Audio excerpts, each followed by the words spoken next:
Okay. So, hello everyone. I'm Giselle Cantum, the genealogy librarian with Pueblo City County Library District, and I have today Jenna Philibert Ortega. She's going to present on The Farmer Takes a Wife, Women in Rural Areas. We are doing this on Facebook and YouTube. You're welcome to put in your questions, which we will be asking her at the end of this session. And so, without further ado, Jenna, tell us a little bit about yourself. So, I'm a researcher and a writer, and I focus on women's history and food history and how we can take all that information and add it to our family history. So today's topic is something that is important to me because it combines food and it combines women. Yeah, the genealogy spreads over absolutely everything, and that is so interesting. Food history, I would definitely love to know more about that. So, go ahead and share your screen, and I will All go ahead right. and remove myself. I may have to ask your help, so just hold on just a second. I want to make sure that I do this right. Oh, is it on share screen? Because it's Okay, share screen. Here we go. Yeah, it should be. Oh, sorry. all right, let's try it again here. Well, it's still not working. Oh, wait, maybe that's it. Hold on.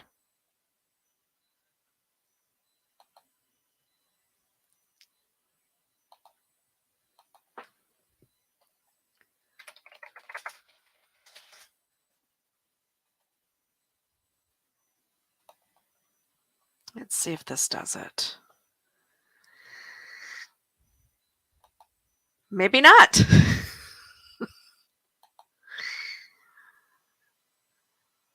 Okay. Well, the slides aren't working. Oh, maybe it will now. Let's see. We'll give it a little bit. So this is a great topic as soon as the slides start working. We'll see. I think it's uploading.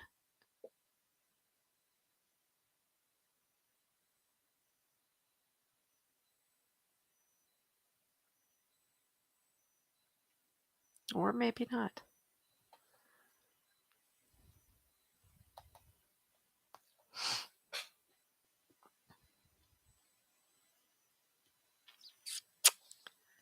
Okay. Oh, maybe now it's doing it. Okay, let me start talking while we're waiting for the slides, and hopefully they'll catch up to us. It looks like it's doing something. So what we're going to talk about today is we're going to talk about farmers' wives. And I think this is a really important topic because a lot of times when we do genealogy, all we hear is people lamenting that they have farmers in their family history and kind of like that they don't leave enough records. But in reality, having a farmer and a farmer's wife in your genealogy does lead to some records, and it also requires you to research in a different way. So that's what I want to talk about. Okay, so unfortunately, it says it's not loading the slides.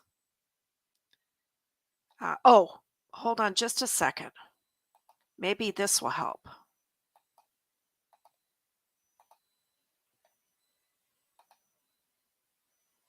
Okay, so I'm assuming you can see the slides now, hopefully.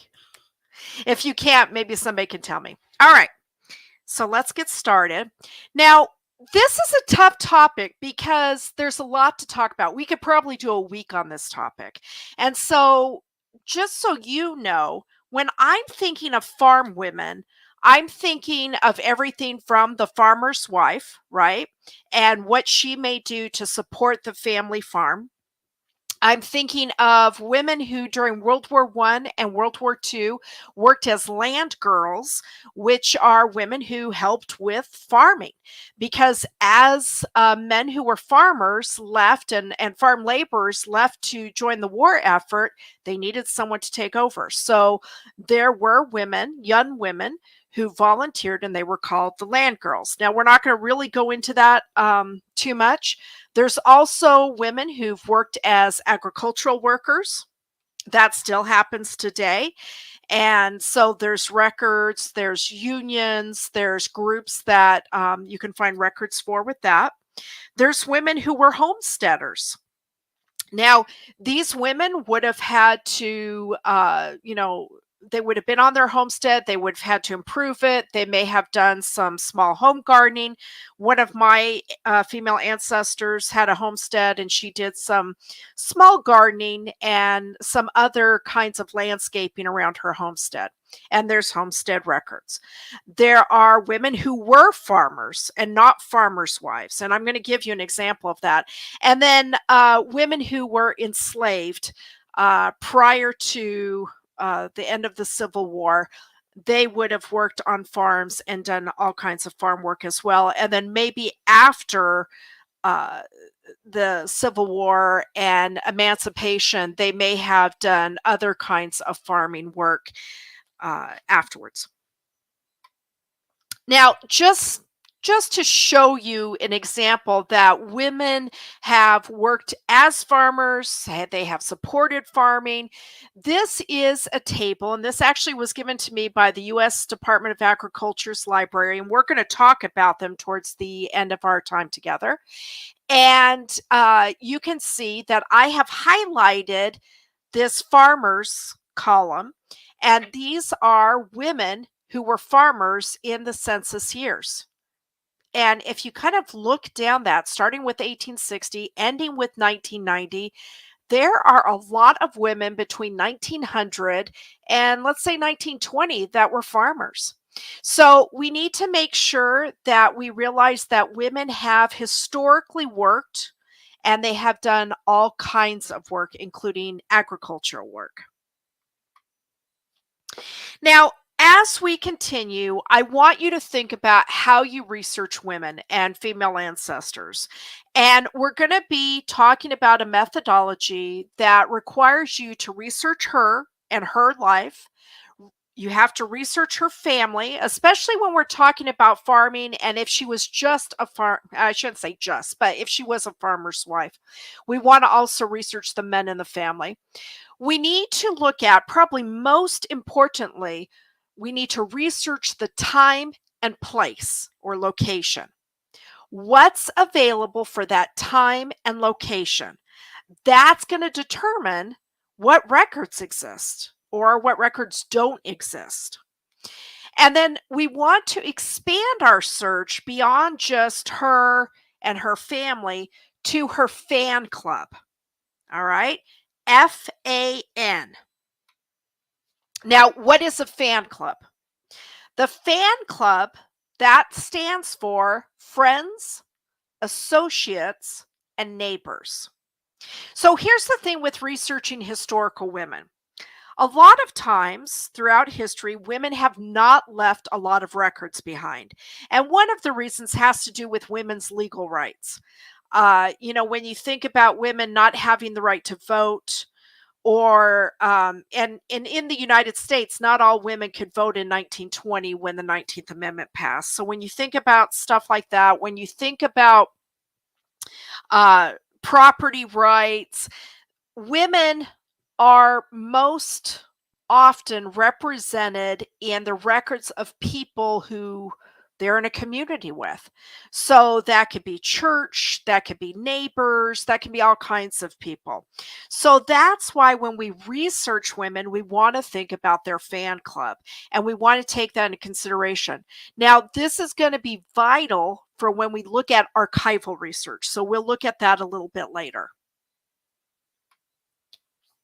So as we think about women and farm life, what kind of records are we thinking about? Well, we're thinking about government documents, and we'll see examples of that. Probably the most obvious is going to be the US Census. We're thinking about memberships. What is she a member of? And that could be a church, but it could also be a group like the Grange, which is a group that rural and farming communities joined, men and women. We think about the records other people leave behind, her fan club, and that could be diaries, that could be correspondence. And then we think about the woman herself and what does she leave behind? Is that birth, marriage, and death records, for example, or a tombstone or home sources? So let's talk a little bit more about some of these records. So, government documents, what does that mean? Well, typically nowadays with genealogy, uh, we go for censuses, right? That's kind of the easiest thing to go for. And as you know, the US had a population schedule from 1790 to present day, but up to 1950 is available to us. Now, the 1890 census is largely destroyed. And it's not till 1850 that it's an every name census. Now, there are agricultural schedules. We're actually going to look at one. They are not available for all census years. But I'll tell you, if you go to Ancestry, they do have what is available. So you have that, and that's something we might look at. But we could also look at a state census, and those aren't available for all states, and they may not be available for all years, but that's another kind of census or a government document. We might look at plat maps that show us a person's what they own, what land they own. That might help us. Now, when we think about manuscript collections, archives have what we call manuscript collections. And these are typically things that were created at the time of an event by people involved in the event. So we're looking at that fan club, but we're also looking at the place she lived in. What is made available by that place? What is archived? So, diaries, scrapbooks, correspondence, maybe ledgers from local stores. A lot of farm wives, for example, sold eggs, for example, to a local store. That might be in a grocery store ledger. So, something like that. Now, manuscript collections, those are going to be in archives. Jen, I'm sorry to interrupt, but your PowerPoint, we are seeing all of it as a whole instead of slide by slide. Just wanted to Oh, let you know. thank you for telling me that. Okay, hold on just a second. Hmm. Okay, let me try it again.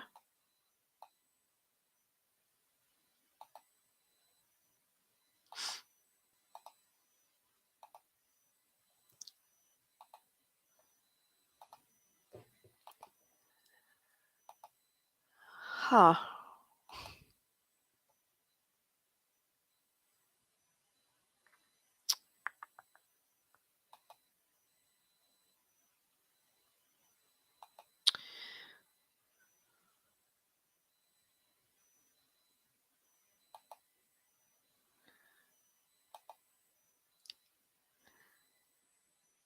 Okay, Which slide are you on right now?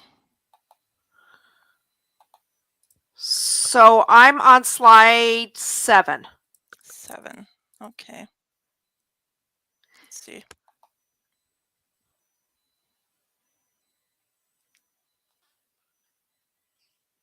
Is it working now? No, it is not. I'm still seeing a loading screen. Okay, what about now? Mm. Is it showing? It is showing, but it's back to all of your slides. I don't know why it's doing that. Yeah, I don't either. My apologies, audience. Oh, well, let's go ahead and continue like this as it is. Okay, so you're seeing everything. That is correct. We're seeing everything. Okay. Well, okay. Well, that's going to be a problem. But okay, let's see how it goes. All right. So now, next we have membership records. And membership records might be for various groups. Uh,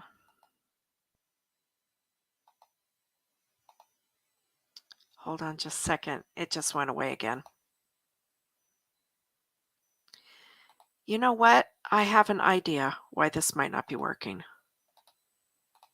No, that's not going to help. Okay, let me try one other thing and see if this helps.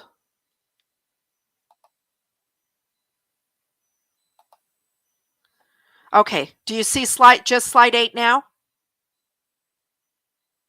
Or are you seeing all of them? No, we're not seeing any slides. Let me see. Yeah. I'll go So, ahead and I'm going ahead and putting all of them up again. okay. Okay. All right. Okay, so let's talk about membership records. Now, membership records can be from a group that she belonged to. And I had mentioned the Grange prior. They have been in existence since the 1800s. They invited women and men in leadership roles. They're kind of a fraternal organization. They still exist today. But there's other membership groups that a farm wife may have belonged to, and that might have been a benevolent group. It may have been something from her church. Now, these groups usually leave records, and they might be in archives. So that's another reason why talking about archives is going to be important. Now, what about church records? Women tend to go to church, and so that leaves records behind. And it not only leaves records of the church membership, but it leaves records for any auxiliaries the church has, female auxiliaries. So that's something you'll want to look at. And those records might be on an archival level, but it also might be with the church itself. There might be local documentation of a farming life. So, for example, a farm directory, which I'm going to show you or hope to show you. And then, like I said before, maybe a ledger from a store, maybe a receipt, something like that. And then there's other things that farm wives may leave behind. And that can be things that we see with women and what women leave behind. So, for example, signature quilts.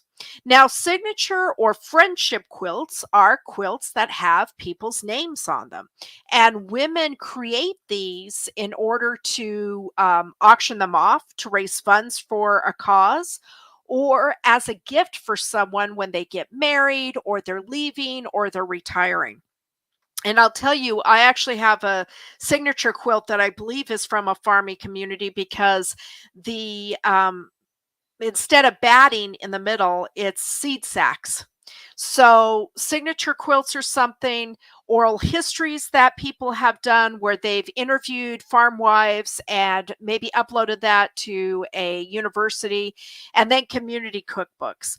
Now, community cookbooks are cookbooks that are typically created for fundraising purposes, not always, but typically.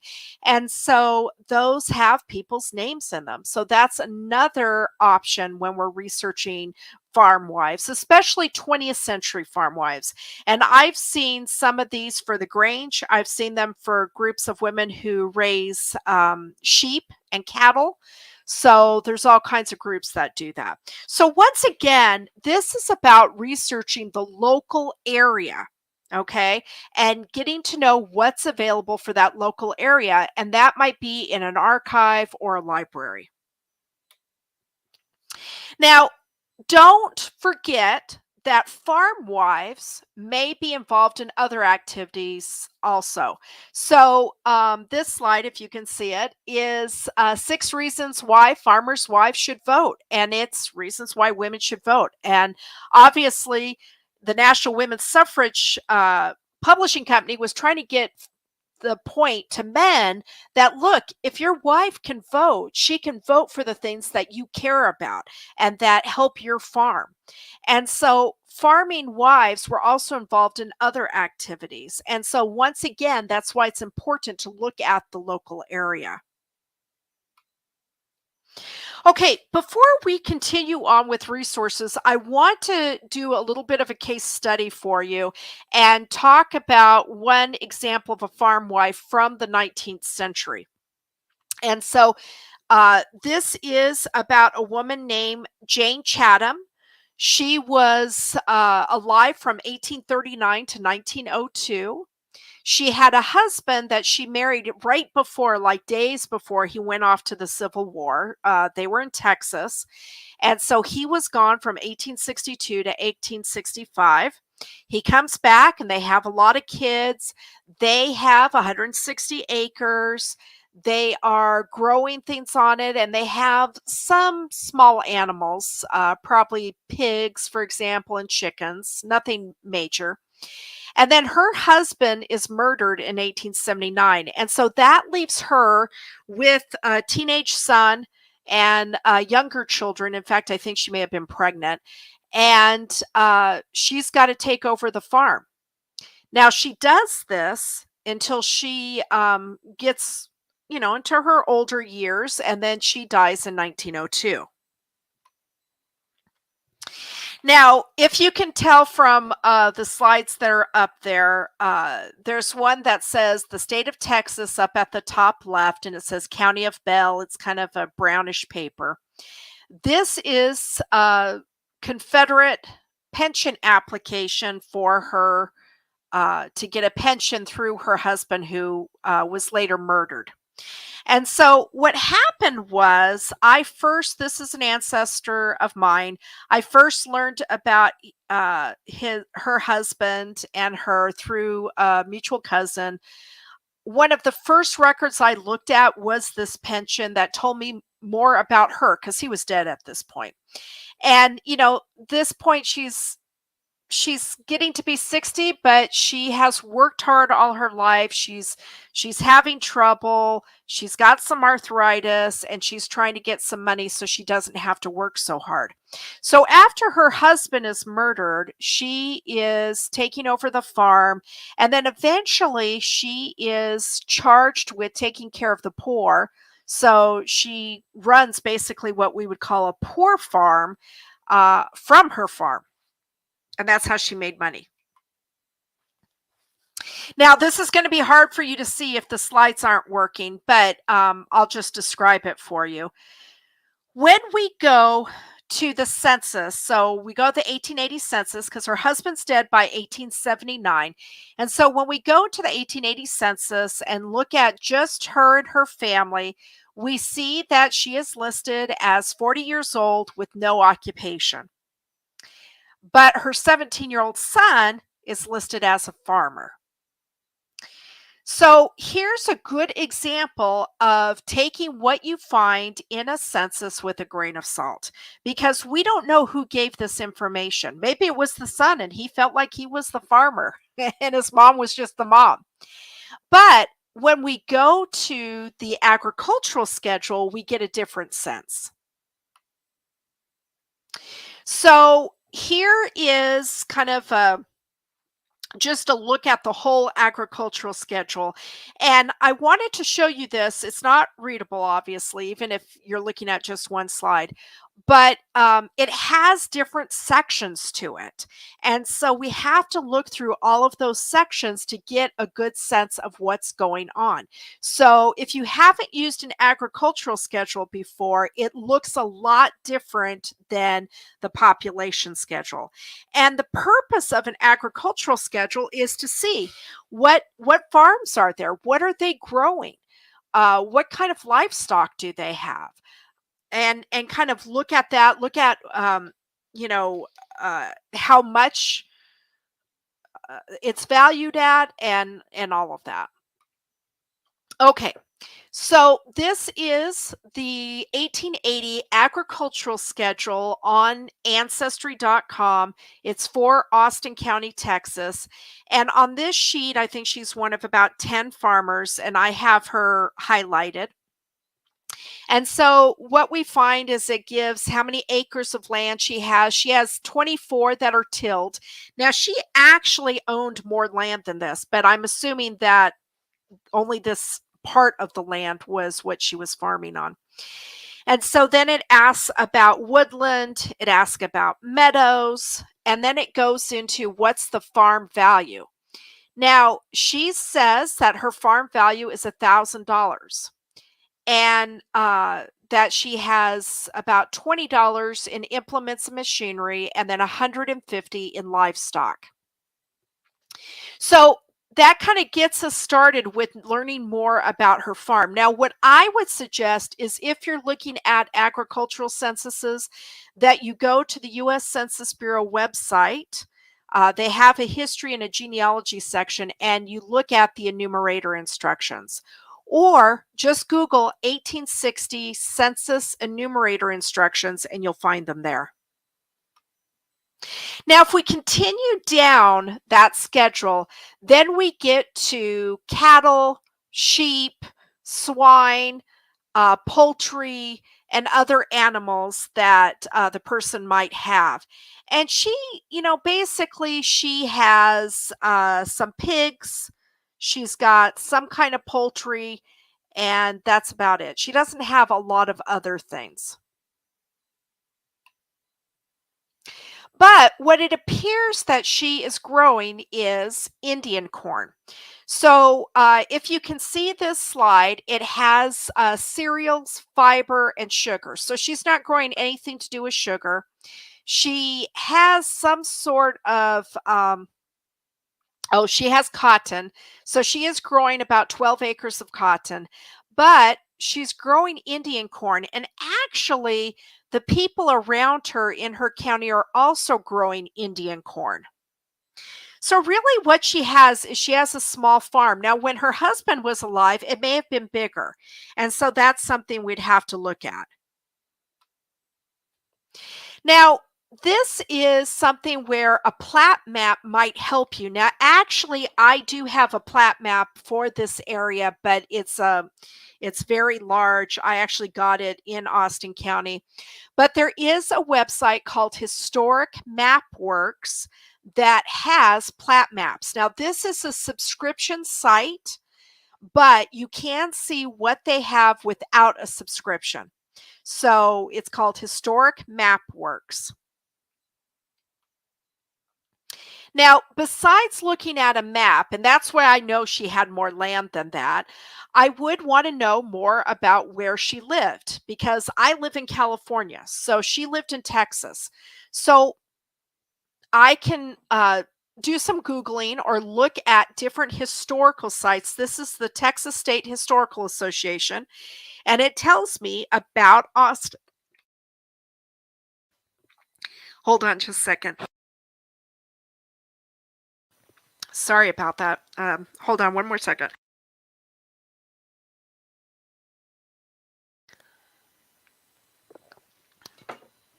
I have a little bit of a coughing fit. Okay, so this tells me a little bit about Austin County, which could help me as I think about her life. Now, she actually lived in Belleville, which according to this is the county seat and the second largest town. And it's 50 miles west northwest of Houston. So knowing a little bit more about the area is going to help me to not only find records, but get a sense of what's going on there. What's the weather like, for example? Now, remember she was growing Indian corn? One of the things that surprised me when I looked at this was I was thinking Indian corn, that's the stuff where I live, they sell during Halloween as a decorative item. People don't eat it. So when you come across something like that you're really not sure of, and this can even go for the pigs that she had. Just because I know what a pig is doesn't mean that was the kind, or what I envision as a pig, doesn't mean that's what she was raising. So I might want to look at what is the pigs they were raising during that time period. Well, Indian corn, it is edible. You can also use it for animals, so that might have been a possibility as well. So I can look more into that and get a better sense of her life as a farmer and before as a farm wife by learning more about what are they growing, what are they raising, and kind of put together a story of her life. Now, remember I told you I looked at both the US Census and the agricultural schedule. Now, like I mentioned before, not all the agricultural schedules are still available. So, they're mostly 19th, or I think they're largely 19th century, and I think it's 1860, 1870, and 1880. But they are on Ancestry, probably on Family Search as well. You can read the enumerator instructions by going to the US Census Bureau website, and I'm in the history, and you can see I'm in the census instructions, which actually gives us everything from 1790 to 2010. Now, if your farming ancestors were in Puerto Rico, then your they do have the Puerto Rican, they're in Spanish, the enumerator instructions, once they started enumerating people in Puerto Rico. Okay, so with the example of Jane, I started with a pension record and the census. So when we start, we want to look at a census, birth, marriage, and death, other vital records. But then we want to move on. We want to consider time and place. What exists for that time and place? Now, in that place in Texas, there were no death records when she died. So I don't have that. And there were no birth records. She actually was born in Alabama, but there were no birth records either. So that's something I couldn't use. I'd have to look at what does exist for that place and time. I would also want to look at archival and library collections and see what they have that might help me. And I'd want to start with the library where I live, but then I would want to look at libraries near where she lived. Then I would want to read. Now, a lot of times in genealogy, we just do research. We get on Ancestry or Family Search and we look stuff up because, it's cool, right? It's great to see research. But what we want to do is we want to think about that farmer's wife, or that female farmer, or that land girl, or whatever her role was in agriculture. And we want to read about it. We want to go to WorldCat, which I'll show you, and look up history books that have to do with her time and place or with agriculture. So that will help us lead to additional records. And then we want to create a timeline, and we want to review that timeline uh, over and over again as we research so that we can know what we're missing, what records we need to gather, and go from there.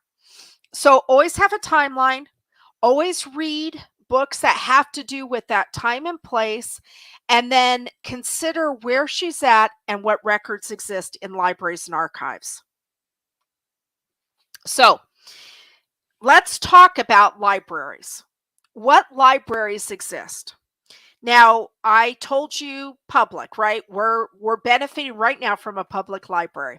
And you want the library where you're at, but you also want the library where she was, because they may have local collections, they may have family files, they may have digitized newspapers, they may have things to help you. Your library, you can do interlibrary loan, for example.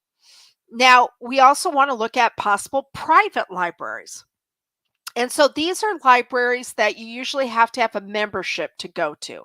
So maybe, for example, Daughters of the American Revolution or Sons of the American Revolution Library. Then we want to look at academic libraries.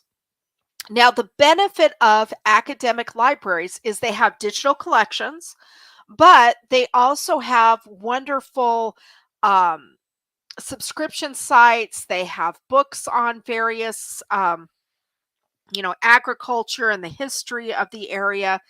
So we want to look at academic libraries. And depending on where you're at, the local academic library may have a large agricultural collection. We want to look at state libraries. Not all states in the United States have a state library. Some of them are combined with a state archive and a state historical society, but you want to look at state libraries and see what they have. And then national libraries, Library of Congress, for example, and the U.S. Department of Agriculture Library, which we'll talk about. And then finally, genealogy libraries. So when I think of genealogy libraries, I think of the Family History Library in Salt Lake City, Utah, the Midwest Genealogy Center in Independence, Missouri, the Clayton in Texas, um, the Godfrey in Connecticut. So I think about those large collections. But I also think about, because obviously I don't have endless money to go to all these libraries, I think about what can I find online, what libraries are online with digital collections. And then also for some of these libraries, like for example, Allen County Public Library, which has like the second largest genealogy collection in the United States, they're on Internet Archive and they have some of their resources there where you can look. So you want to do a nice exhaustive search of what's out there before you go on any trip or before you decide that you've hit a brick wall. Now, what's the difference between a library and an archive? An archive has items created by people at the time of the event by people involved in the event. Libraries typically have published items, but sometimes they do have archival collections. Now, just like there's different kinds of libraries, there are different kinds of archives. And those include government archives, so National Archives, for example, or a city, county, or state archive. There's corporate archives, and I guess if your ancestor had something to do with some corporation, that might be something to look at. Academic archives, those are usually for the local area, but also something that that archive is interested in. They may have women's manuscript collections, for example. Historical societies can have archives, and historical societies might be on a city, a county, or a state level. Museums have archives. We see what's in the front, but behind those closed doors are libraries and archives. And there's lots of museums that have either information about local agriculture or farming or that have to do with a crop. So, for example, Idaho has a potato museum. And so, if your family grew potatoes, that would be a good place to visit. And then finally, there's religious archives. So that may have less to do with what we're talking about today, but you never know. All right. Let's look at some resources and talk a little bit about what's out there for you. Now, I'm assuming you still aren't seeing the slides forward, advance. So if you're looking at all of the slides together, it's the one that says Library, Library of Congress. Okay. So, Library of Congress has a digital collection, and in their digital collection are all kinds of things, including photographs. In fact, they have the Dorothea Lange photographs from the Dust Bowl era because she and Ansel Adams and I think Russell Lee and a few of those others who took those photographs for the Farm Bureau were working for the government. Those are free to use. So you can find them on Library of Congress's digital collection. And sometimes when we don't have a picture of our ancestor, finding something that tells us about that time period can be really beneficial. What I'm showing right now is something from their digital collection called the Manuscripts from the Federal Writers Project. Now, this was a WPA, a Works Progress Administration project where they interviewed people, many of whom were considered pioneers in their area. and they talked about what it was like to live in that area. So even if your ancestor or your family member wasn't interviewed, it still can be beneficial to look at whether your ancestors, your family city is mentioned, because they do mention other people besides themselves. Now, let's talk about ancestry for a little bit. One of the things you should be using with ancestry is up at the top, and that's the search uh, link up at the very top. Now, when you click on search, you can look at one collection or the card catalog.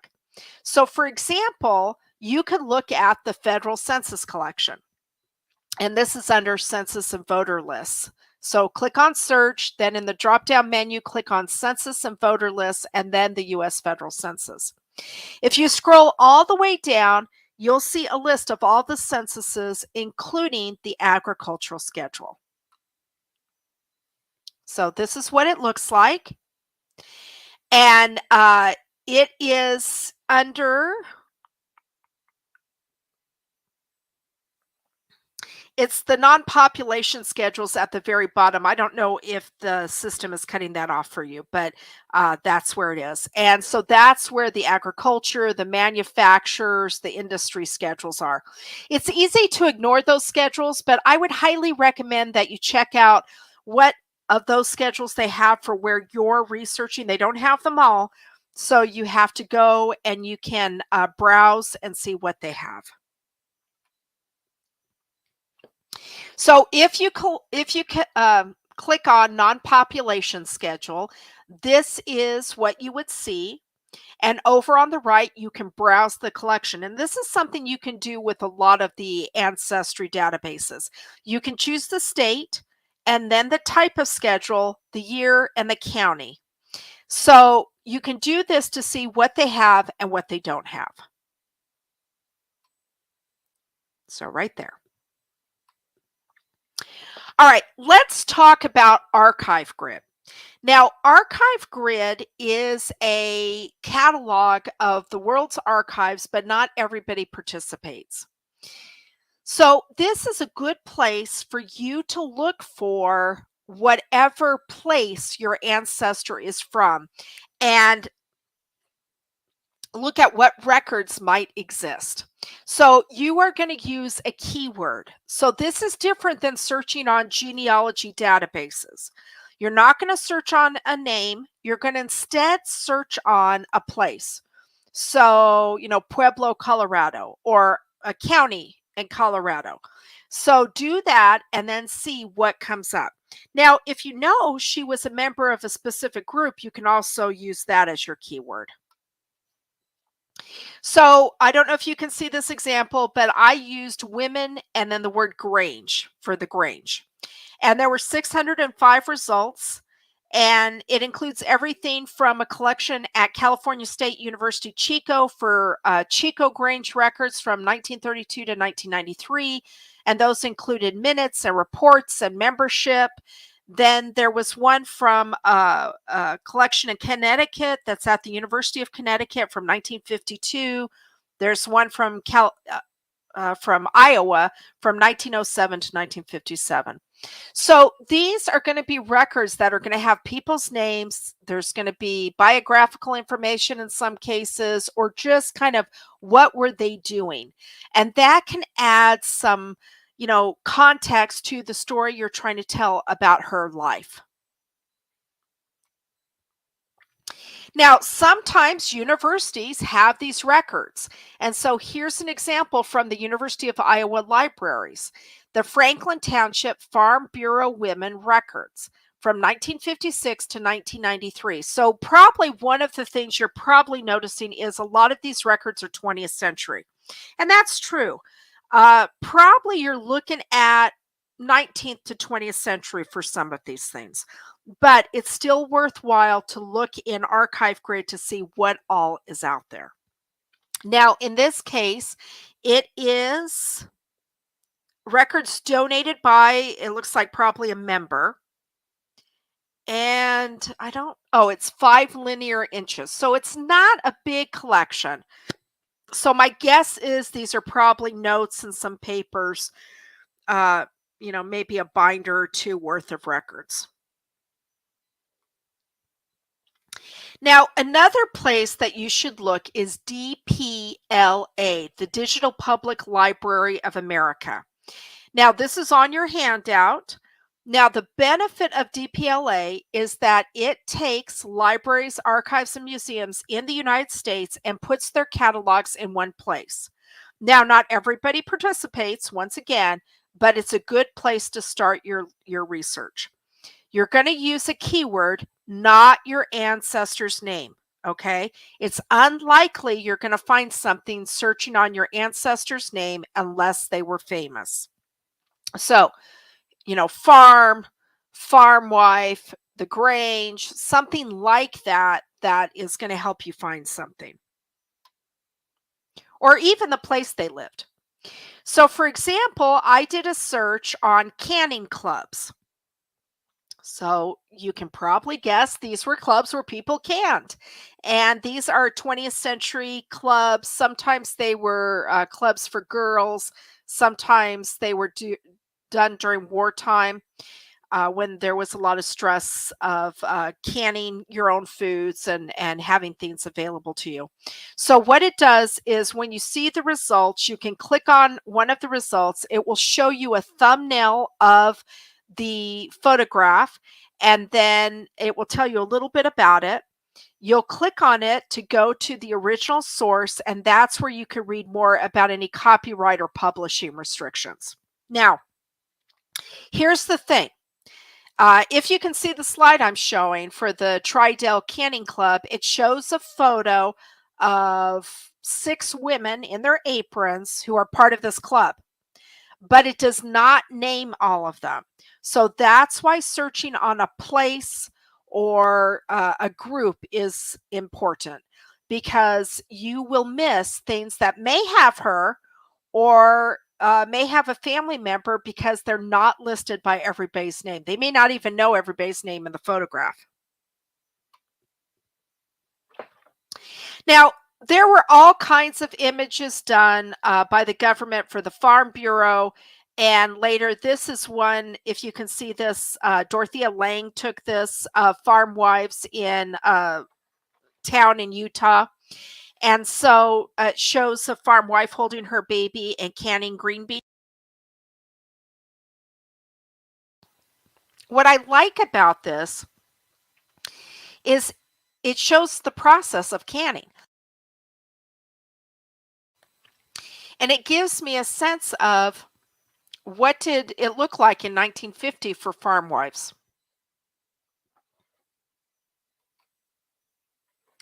Now, let's talk a little bit about the National Archives.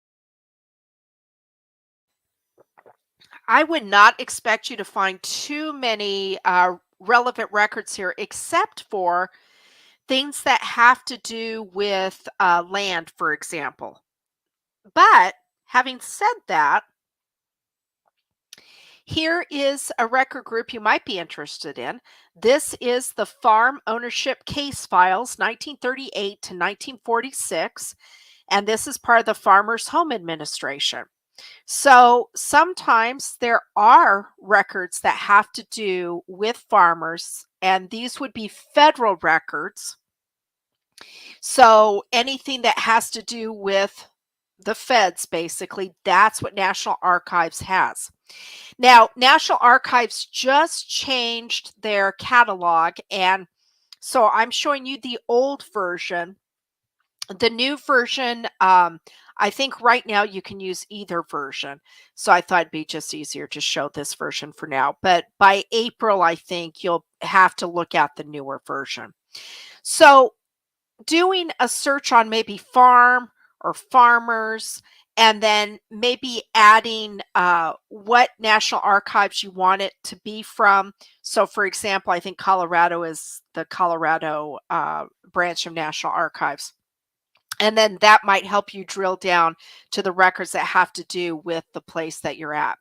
Now, I know that in cases like the World War II era, where Japanese farmers, their land was basically taken away from them, some of those records are on here. Uh, so anything that has to do with the federal government. Now, let's also talk about the Family Search catalog. And anytime we're researching, we want to exhaust the catalog for the place that they lived. So, state, county and state, city, county and state, or just state. Oh, sorry about that. One of the slides is out of order. So when you go through that, then do the search and go through all the subjects and see what records might exist that could help you. So, for example, I did a search on farm women because you can do a keyword search, and there were about 49 results. And some of these are history books about farm women. So they won't be available online most likely, but it at least gives you an idea of what exists that might help you tell the story of your female ancestors' life. So, one example is this book called Loosening the Bonds Mid Atlantic Farm Women 1750 to 1850. And actually, this is digitized and available online at Family Search. But you can find other records on Family Search for farms, like Centennial Farms of Indiana. So these are farms that have been handed down to descendants, and they've been farms for 100 years. So this is a great place to find genealogically relevant information. Don't forget to look at the Family Search Digital Library. In fact, you should look at all the digitized book websites, including Google Books. The digital library has books from Family Search, but also has books from their partners. There's about 16 of them. So doing a search here is a really good idea in addition to doing the catalog search. Now, one example I can tell you you can find on the Family Search catalog is the farm directories. Now, your ancestor may not have been in a city directory, but they probably were in a farm directory when those existed. And those, some of those can be found on digitized book websites like Family Search. Now, why I like these so much is because when you look at them, like this one, it says the wife's name is in parentheses if the individual is married. And then it has the number of children in the family who are under 21. And the women's names are given as their maiden names in this farm directory. So don't just stop at city directory. See if there is a farm directory. And most likely you're talking about, you know, late 19th, early 20th century. Now, if you haven't started looking at newspapers, you need to, because those are also going to have information about farmers' lives, their organizations their wives belong to, and other information. If you go to Library of Congress's Chronicling America, on the home page, there's a big pink button that says U.S. Newspaper Directory. You can search this by place or by title or by subject and see what newspapers, what libraries have indicated that they have certain newspapers. Now, this isn't comprehensive, but it is quite a few.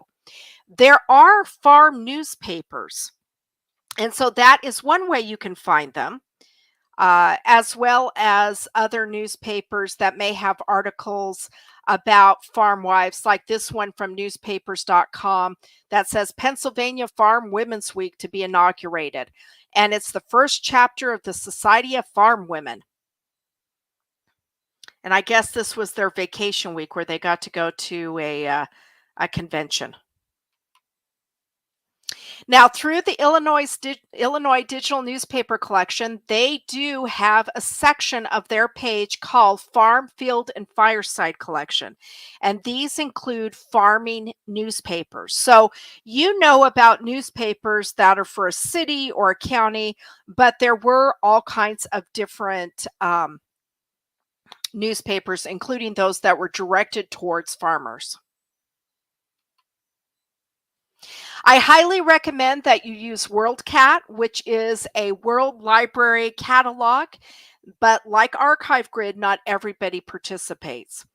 Use it to look at a keyword, either farm women, or the place that your ancestor was from, to find additional sources.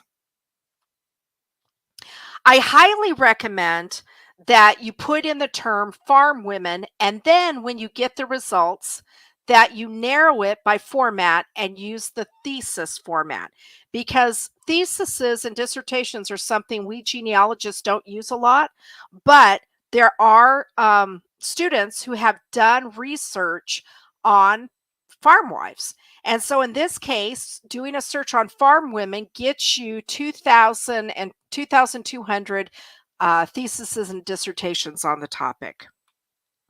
Now, the only issue is accessing it. And I'll tell you, with theses, I find that if I Google the title, sometimes they are available for free online.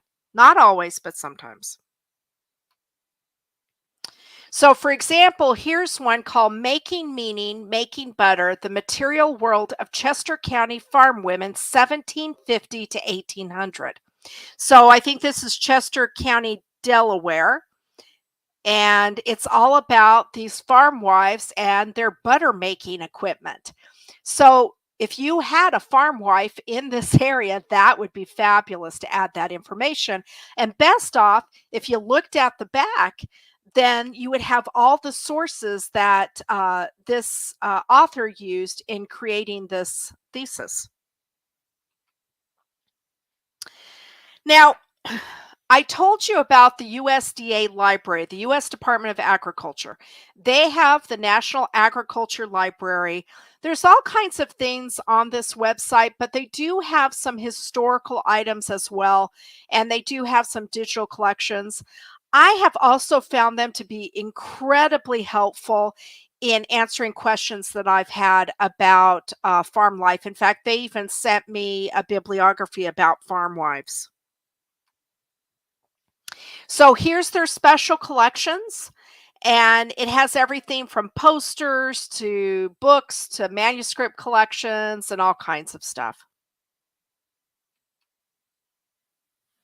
So, for example, one of the things they have is Graham School Dairy Farmers Photographs from 44 to 1946. And it says these are black and white photographs of large groups of dairy farmers. So it looks like they were in Illinois, maybe. So that just shows you there's so much out there. It's a matter of knowing how to find stuff and where to go, and that will lead you to some of these resources. And like I said, you can ask a question of the USDA library, and obviously they're not going to do your research for you, but you might be able, for example, I asked them a question about a certain tomato. I can't remember what it was called now, but I asked them, and they looked up in their books when that tomato originated and who is the first person who planted it and all that kind of stuff. So they can answer more reference type questions. Okay, finally, I want to talk a little bit about social history and researching the farmer's wife. Now, of course, there isn't a lot of stuff out there, right? I'll admit that. There's not a lot that is going to be a name and then, some record for her. So one of the things that we need to do is we also need to do social history and get to know what was it like to be a farmer's wife or to be in agriculture during that time period. And what was going on during that time period, and what did they grow? And we've talked about some of this. So here's an example. This is a cricket, as you can tell. Maybe it's giving some of you, the heebie jeebies looking at it. But why do I have it up here? So, one of my farm wives were in Utah and was there during the great grasshopper or cricket invasion where the seagulls came in and ate them. The crickets, not the people. And so I'll tell you, I have a written record of that, a history where they talk about that. One of her granddaughters talks about that the crickets would land on, she was trying to grab all the crops she can. The crickets landed on her dress and were eating through her dress as she was running to the house.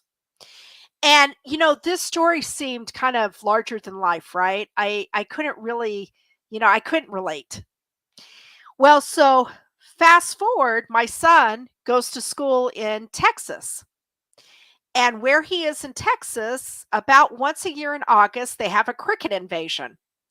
And they all come, just in droves. And he told me they would be going to class and these crickets would just be hopping off their bodies and they make a mess and the whole bit. Now, obviously, the crickets or grasshoppers my ancestor experienced is a little different, most likely, than the ones that my son experienced recently. But that helped to add to that story. And so then I was able to say to him, you know how that was? Let me tell you a story about one of your ancestors. Our families want to hear the stories. So, besides finding the records, we need to fill out that information, especially with women, with some of the social history that can help us understand their lives better. All right. So, that is The Farmer Takes a Wife. What questions do you have for me?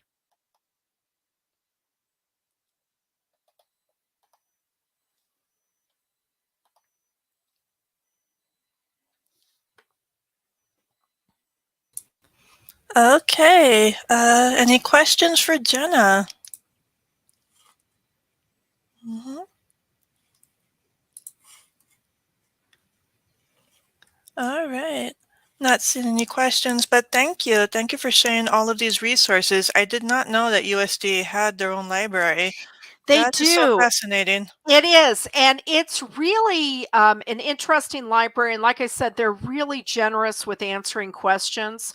So, and it's just like asking a reference librarian something, except that they focus on agriculture. And so they can be really good for answering those questions about specific crops or maybe even disasters. Maybe your ancestor was, affected by crickets or grasshoppers. Hmm. Yeah, that's a crazy story, but that is interesting to show how difficult life could have been, that you would never imagine, back in those days. That is amazing. Well, thank you, Jenna. I greatly appreciate it. I'd like to remind everyone you can see Jenna again this Saturday at 3 o'clock Mountain Time. She'll be talking about women's relationships with wives, widows, and mistresses. So we will see you then, and thank you so much. All right. Uh, Thank you. Thank you.